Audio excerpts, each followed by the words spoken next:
aférrate a la virtud de ver al otro como a ti mismo, porque todos somos migrantes. Quería comentarle que justamente por eso le decía que los estresores y los expulsores siguen y se siguen potenciando de manera exorbitante y por eso no le hice la pregunta qué esperar del gobierno, usted igual la respondió muy bien. Por eso le decía qué esperar de la población venezolana, porque lo que se pudiese presumir entonces es que la movilidad se va a incrementar en los próximos años y una vez que se libere el tema frontera por el contexto COVID, esto pudiese ser una marejada muy importante. A ver, esto tiene implicaciones. Cuando la gente se va, bueno, está escogiendo un nuevo país, una nueva ciudad, una nueva actividad incluso, ¿no? Porque te vas con tus competencias y tus habilidades. Hay gente que ya lleva 20 años fuera, hay gente que se fue siendo padre y hoy son abuelos. Estamos hablando entonces de posibilidades de retorno muy bajas. Básicamente en el promedio global, posibilidad de retorno está rondando el 30%. Y bueno, el futuro cabe todo, es mucha incertidumbre, mucho cambio, pero en todo caso ya hay mucha gente instalada que ha conseguido resolver sus cosas. Pero además eso ha creado problemas en Venezuela. La gente que se fue dejó niños atrás, la gente que se fue dejó sus padres atrás, gente mayor, entonces cambió la estructura etaria de la población. Ahí la Sí. estructura poblacional se modificó. Eso significa mayores requerimientos en salud, mayores requerimientos en educación, en un contexto en el que estás perdiendo capacidades, ¿no? En el que que no hay disposición a renovarlas con rapidez y no hay intención tampoco en mejorar las condiciones, sino que continuar con el saqueo. El saqueo que se ha perpetrado en el país ha sido de 300 a 500 mil millones de dólares. Entonces, todas estas cosas que tú hablabas de los bodegones, a lo que tienes que añadirle los casinos, que son las nuevas lavanderías del saqueo, van a hacer que todo ese dinero que se ha robado, que se ha saqueado a los derechos humanos de los venezolanos, es decir, el derecho a la educación, el derecho a la salud, el derecho al transporte, etcétera, el derecho incluso a la vivienda, esos recursos que han sido saqueados van a ser lavados y la gente va a limpiar su cara y a utilizar esos recursos como ya vienen haciendo algunos, afortunadamente varios de ellos apresados o varios de ellos en proceso de juicio, como Alex Saab, que lo acaban de extraditar de Cabo Verde o lo van a extraditar, y el Pollo Carvajal, que era el jefe de inteligencia del gobierno chavista, que debe tener mucha información de los desmanes que han cometido. Entonces, sí, ahora, ¿qué es posible esperar? Bueno, si tú tienes liderazgo, puedes articular protestas. Las protestas siguen a diario, las protestas por la salud, las protestas por las medicinas, las protestas por la vivienda, las protestas por el transporte siguen, pero si no hay un liderazgo político capaz de articular todas esas capacidades, esto corre el riesgo de poder prolongarse en el tiempo. Ocurrió en Cuba, ¿no? Ya son 6 décadas, llevamos en el camino de la séptima. En el caso cubano, puede ocurrir lo de Corea, puede ocurrir porque además este es un régimen que se sustenta en las bayonetas, ¿no? Son las bayonetas las que tienen los mejores negocios, los que controlan el coltán, el oro e incluso parte de la actividad petrolera. Y entonces se supone, de acuerdo a todas las informaciones que hay, lo ocurrido en la frontera colombo-venezolana, están vinculados al tema, y lo que se denuncia de Carvajal, a quien extradita en Estados Unidos, es el tema de la droga, ¿no? Las 33 maletas que se fueron detectadas por el gobierno francés hace como, no sé, 4 o 5 años, Sí. tenían que ver exactamente con el hecho de que no tocaron a nadie del Estado venezolano. La policía francesa se desconectó y logró no solamente controlar el mayor alijo de drogas que había entrado a Francia hasta ese momento, y logró demoler, destruir toda la estructura de la mafia que controlaba la droga en Francia, ¿no? ¿Se puede hablar de un liderazgo opositor que genere esperanzas en el pueblo venezolano? Bueno, mira, esa es una discusión muy fuerte. En el año 2015 se demostró que con un enfoque común, un liderazgo asumido de manera compartida, se logró demostrar que el gobierno era minoría. Ahora, así como se demostró aquello en ese momento, hace ya 6 años, en este momento estamos en una situación de precariedad. Es decir, es como cuando tú tienes, si estás imaginándote un partido de fútbol, vas ganando el partido por 15-0 y en los últimos 25, 30 minutos el partido te lo colocan 20-15, ¿no? Entonces estamos en una situación de precariedad. No hemos sabido conservar esa mayoría, no hemos sabido estructurar una capacidad política que nos permita desplazar a quienes están en el gobierno, que además lo han hecho de un mal terrible. Han destruido, han desolado, han arrasado con un país, han arrasado con el ambiente, porque es una cosa de la que se habla poco. Sí. Han arrasado con el Amazonas, han arrasado con el sur del Orinoco, han arrasado con las culturas indígenas, han arrasado con los bosques, han arrasado.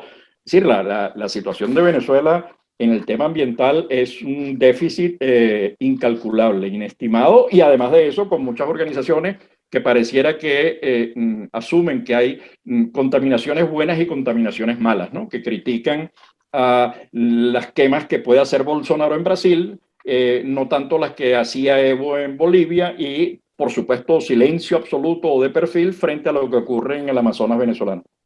¿Por qué pasa eso, profesor? ¿Por qué este relato que usted hace de violación sistemático, sostenido de derechos humanos en todo el país, en todos los ámbitos del derecho, el derecho a la vida, el derecho a la movilidad, el derecho a la alimentación, al estudio, todos estos derechos que pudiésemos decir fundamentales y básicos, ¿por qué los organismos internacionales no tienen hasta hoy alguna diligencia concreta practicada contra el sistema de gobierno venezolano? Bueno, mira, el informe Bachelet de Naciones Unidas es contundente, ¿no? Pero el segundo informe de la Comisión de Expertos Independientes es demoledor. Y además Naciones Unidas le dio el ok, le dio el visto bueno para que ellos pudieran seguir y dedicarle a todo el tema que es horrible que está ocurriendo con el arco minero del Orinoco, que es una destrucción ambiental insólita. Es que es insólito lo que está ocurriendo allí cuando uno se comienza a enterarse de ese mercurio que está llegando ya a Trinidad, ¿no? Que está afectando la vida de los ciudadanos. Entonces, claro, hay instituciones que juegan al silencio, que creen que hay dictaduras buenas y dictaduras malas, digamos. Malo es Pinochet, malo es Videla, malo es Stroessner, malo es... Pero no es tan malo Fidel Castro, que es la dictadura plusmarquista en Latinoamérica, ¿no? Ese no es malo. No es tan malo la dictadura de Ortega, que además alguien que se le ocurra pretender siquiera ser candidato va preso, ¿no? E incluso a sus amigos, como Sergio Ramírez, los coloca en prisión. Y por supuesto la venezolana, ¿no? Entonces la venezolana, hay países y digamos, aquí recientemente se han introducido propuestas tanto en el Parlamento Europeo como en el Parlamento Español, y ha habido quienes se colocan de perfil o abiertamente, como el gobierno de alianza del partido que participa de la alianza en España, Podemos, que es una franquicia realmente del gobierno venezolano en España. Se pronuncian de perfil, ¿no? De lado, ¿no? Incluso algunos ven hasta Venezuela es el tercer o cuarto con mayor desnutrición en el mundo. Y sin embargo, algunos de los líderes de ese partido, como Errejón, que ahorita ya no es de ese partido, pero lo fue hasta hace poco, ven a los niños venezolanos rollizos y fuertes y comiendo 3 veces al día, ¿no? Entonces, ya es la mentira, ¿por qué se produce eso? Bueno, hay 500 razones. Hay partidos políticos, hay toda una cultura, hay todo el mundo universitario, el mundo académico que gira en torno a estos conceptos que hacen difícil pronunciarse en contra de aquellas dictaduras que están como en el lado... yo tengo anécdotas buenísimas de Claxo, por ejemplo, tratando de imponer. En el año 2014 sacaron un comunicado y 2 o 3 personas venezolanas que formaban parte de la directiva dicen, no, eso que tú estás diciendo no es verdad, y además no fue compartido, no fue consensuado, dame el derecho a réplica. el derecho a réplica tenía unas exigencias, ¿no? No es cualquiera, no es me dio la gana, consiguió las 26 firmas y más para hacer la réplica y nunca se permitió hacer la réplica. Entonces, hay toda una cultura que no es fácil que hay que irla trabajando porque es como la huida de los intelectuales, ¿no? Podría llamarse Sí. con el título del libro de Berman, ¿no? Pero, profesor, yo tengo una mirada, y por ahí usted me disculpa, de pronto no soy tan ducho en términos de sociología, ¿no? Pero sí me parece que las áreas sociales de las diferentes universidades en Latinoamérica en algún momento fueron tomadas por una especie de movimiento de izquierda que justificó todo esto que ocurrió en Venezuela, que ocurre en Nicaragua y que ocurre en otros países, y le dieron una base, si se quiere, lógica, o le dieron una conciencia social a toda la población. Y eso dificulta ahora. ¿Cómo se enfrenta a esa situación en estos momentos? Mira, poco lo que se ha venido haciendo hasta este momento es construyendo, mostrando los datos, más que un tema de posiciones políticas, es decir, mira, el salario de un venezolano, de un pensionado venezolano, es $1.60 al mes. Eso es lo que gana un pensionado venezolano después de haber trabajado 30 años de su vida.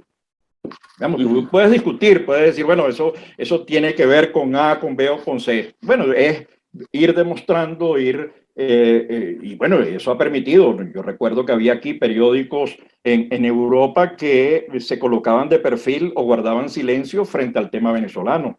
Han venido cambiando, ya hay más noticias, hay información, porque todo esto no es solamente las universidades, el mundo académico, sino también son los medios de comunicación. Entonces, abrirse ese espacio lo ha venido haciendo de manera sistemática durante estos 20 años las 1000 y tantas organizaciones diaspóricas que tenemos, que hacen eventos, presentaciones, discuten. Yo estaba conversando con un profesor de la Rey Juan Carlos, que estamos haciendo un trabajo sobre los retornados en el mundo, y cuando yo le digo, y es conocedor de Venezuela, digamos, tenía información, no era ninguna persona para quien le estuviésemos hablando de algún país centroafricano. Él había dado conferencias en Venezuela. Cuando yo le decía lo que yo ganaba en la Universidad Central, siendo el del máximo escalafón, él no lo creía, porque es que la situación de Venezuela es increíble. Si cuando tú dices un profesor universitario, su salario es $10 al mes, el del alto escalafón, porque el otro está en $2 o $3, Sí, suena casi como inexplicable. ¿Y cómo haces para vivir? Es la siguiente pregunta, ¿no? sí. Bueno, entonces son las remesas, es el apoyo familiar, es la cosita que consigues por aquí, digamos, las cosas que vas buscando de sobrevivencia, lo que haces en un lo que se hacía en un campo de concentración o lo que se hace en condiciones de pobreza extrema, ¿no? Profesor, ya para cerrar, quiero hacerle una última pregunta. ¿Cuáles son las proyecciones sobre la migración venezolana en los siguientes años? Mira, a mí eso me cuesta, primero porque yo creo que la realidad es incertidumbre y cambiante, digamos. Yo creo que esos son los dos principios. De cualquier cifra que yo diga yo prefiero abordarlo desde el otro lado primero yo descarto el tema crisis migratoria, ¿no? Yo digo que la crisis es la que hay en Venezuela que produce migración. Pero toda migración es buena. Todos los migrantes, y Argentina y Venezuela son los mejores ejemplos. Argentina creció con sus diásporas, ¿no? Uno no sabe en un partido de fútbol entre Argentina e Italia quién es quién. Porque, bueno, los apellidos son los mismos, ¿no? Entonces, los polacos, los rumanos, digamos, lo que recibió Argentina es igual que lo que recibió Venezuela. De toda diáspora es buena, toda diáspora reduce la pobreza global, toda diáspora contribuye al desarrollo. Hay 3.5 millones de migrantes en el mundo. Los migrantes en el mundo representan el 3.5% de la población, pero aportan el 10% del PIB global. Sí. Y allí donde he llegado, al norte de Brasil, en Roraima, ha habido crecimiento producto de la diáspora venezolana. y por supuesto también de la haitiana, de todas las diásporas, estoy hablando de la venezolana en particular. En Colombia ha habido unos aportes impresionantes al crecimiento del PIB, lo mismo ha ocurrido en Perú, lo mismo ha ocurrido en Chile, y las palabras del jefe de migraciones de Argentina, yo no sé si sigue siendo o fue, era: la migración venezolana es joven, bien preparada y emprendedora, ¿no? Entonces, oye, eso vale oro, eso es un activo, y para Venezuela la mejor reserva internacional son nuevos contactos, nuevas redes, nuevas posibilidades de inversión, nuevos proyectos conjuntos y nuevas posibilidades de lograr integración regional. Claro, una última pregunta más, profesor. Los organismos internacionales dan una cifra, recientemente actualizaron a 6.3, pero luego volvieron a corregir la cifra a 5.7 millones de venezolanos fuera. ¿Por qué hay esas diferencias entre lo que ellos mencionan y lo que usted menciona? Mira, hay metodología. Yo en la presentación del libro, cuando yo hago el primer libro, la primera versión, está en la primera parte, cuando describo la metodología, digo, mira, busco los datos de la OCDE, nada. Había tantos venezolanos, 100.000. No recuerdo ahorita, pero están los datos busco los datos del Banco Mundial, eran 250.000. Busco los datos de la OIN, eran 180.000, ¿no? Entonces, todas esas discrepancias en los datos existen y van a seguir existiendo, porque es muy complicado el tema de conseguir la data y de procesarla, pero en todo caso lo que yo estoy mostrando es lo que nosotros hemos venido haciendo, ha sido muchos años. Están incluidos países que sorprendentemente, incluso para quienes estamos haciendo este estudio, tenemos venezolanos. Una cosa insólita, ¿no? Cuando uno dice en la India, yo nunca me imaginé, en China. Entonces, además, comienzas a reconstruir historia. Entonces, nosotros llevamos muchos años en esto, han sido organizaciones que han ido levantando información, hay distintas fuentes, hay formas de cotejarlo. Bueno, y entonces es la diáspora en el mundo, ¿no? Si cuando uno comienza a sumar nada más lo que hay entre Colombia, Perú, Ecuador y Chile, ¿no? Por señalar, ya ahí ya estás ya montado en los 4 millones. Sí, sí, sí. ¿No? Entonces, bueno, y entonces, ¿y dónde está el resto? Digamos, cuando comienzas a ver lo que hay en Estados Unidos, lo que hay en España, lo que hay en Francia, Italia, Rumanía, Suecia, Suiza, Noruega, Brasil, México, Costa Rica, Panamá. Tú dices, oye, los números como que no cuadran. Entonces, bueno, cada quien maneja, en todo caso, uno puede decir, y además nosotros no solamente nos quedamos en país, nosotros estamos trabajando la data, porque no es lo mismo para efectos de política, que es lo que nosotros hacemos en el trabajo con las organizaciones, no es lo mismo tener 400.000 venezolanos en Bogotá que 300.000 venezolanos en Barranquilla. Claro. Bogotá son 9 millones, es una capacidad institucional, es mucha actividad económica, es la capital. Barranquilla no es exactamente la región de mayor desarrollo, ¿no? No es Antioquía, no es Medellín, no es Cali. Luego tienes regiones como Cúcuta, que tienen las 4 tipos de migración: pendular, de gente que va y viene, las de las industrias diaspóricas de trata de blancas, droga y trata de niños, las de destino y las de tránsito. Entonces tienes, no es fácil y además tienes una cantidad de irregulares. ¿Cómo cuentas tú los que entraron por las trochas? ¿Cómo te cuentas tú los que entran por Dairén? ¿Cómo mides tú los que van entrando por ese desierto Perú-Chile, ¿no? Que casi se han muerto venezolanos en el camino? Bueno, entonces todas esas cosas suman para ver dónde están los números, y los números están en todos lados, pues, ¿no? Los venezolanos están en 90 países. Lamentablemente se nos agota el tiempo, profesor, en este programa, pero nos quedan muchísimas preguntas que estoy seguro que la podemos conversar con usted, y en ese sentido yo quiero dejarle el espacio abierto, la invitación abierta para que podamos encontrarnos en otro momento y seguir hablando de este tema tan importante, porque una de las cosas que tienen que venir a la mesa de conversación es este tema de si somos migrantes, si somos refugiados, entre otras cosas, porque después de más de 6 años discutiéndolo no hay definiciones concretas sobre la migración venezolana, y eso me gustaría dejarlo para una próxima conversación. Por ahora, profesor, estamos profundamente agradecidos con su compañía y esperamos pues en otro momento no muy lejano que usted esté con nosotros acá. No, agradecido por la invitación y siempre cuenta con el apoyo para hablar del tema de la diáspora venezolana y presentar lo que hemos venido realizando. Muchas gracias, profesor. El profesor Tomás Páez, profesor de la Universidad Central de Venezuela, profesor de varias universidades en América Latina y en Europa también, investigador a carta cabal de la diáspora venezolana y de otras diásporas en el mundo. Ustedes lo escucharon. Persisten los expulsores, persisten los estresores, se ha transformado la cara de la sociedad venezolana a partir de la migración, se ha cambiado la franja etaria, hay un daño terrible desde todas las miradas ambientales, sociales, económicas, y nos enfrentamos a una situación que no sabemos todavía qué es lo que viene. Pero bueno, queridos amigos, con esto nos vamos a una pausa y volvemos enseguida.